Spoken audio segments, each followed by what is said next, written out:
होत असताना पंचाचा एक चांगला निर्णय पाहायला मिळतो या मैदानावर. कमालीचा चेंडू अनंताईच्या मार्फत विनोद पुन्हा एकदा काहीसा दडपण दबाव पाहायला मिळतोय. अंतिम सामना हे आजच्या दिवसातील समोरच्या दिशेमध्ये पुन्हा एकदा स्टेप आउट केले जाते. पुन्हा एकदा चेंडू हवेत आहे. चेंडू खाली क्षेत्ररक्षक येत असताना सुंदर झेल टिपला जातो विनोद यांचा. फलंदाज परतोय तंबूच्या आसरीला. डिचला मात्र विश्वास वाढवणारा कॅच पाहायला मिळतोय. डीप एक्स्ट्रा कव्हरच्या क्षेत्रामध्ये एक सुंदर झेल आणि झेल टिपत असताना मात्र विनोद यांची पारी होते समाप्त. पुन्हा एकदा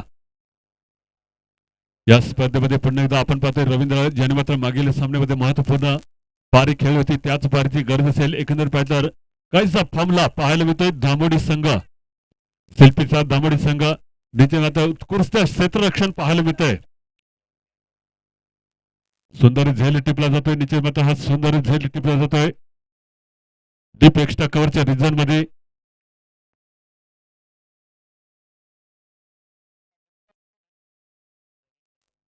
नवीन बॅटर मैदानावर पाहतोय. निश्चित मात्र अनंत यांच्या हाताला सफलता लागत असताना डिचे मात्र चांगले योगदान पाहायला मिळते क्षेत्ररक्षणाच्या माध्यमातून. 3 चेंडूचा खेळ शिल्लक आहे या षटकामध्ये. पुन्हा एकदा आनंदाचा पुढचा चेंडू रवींद्र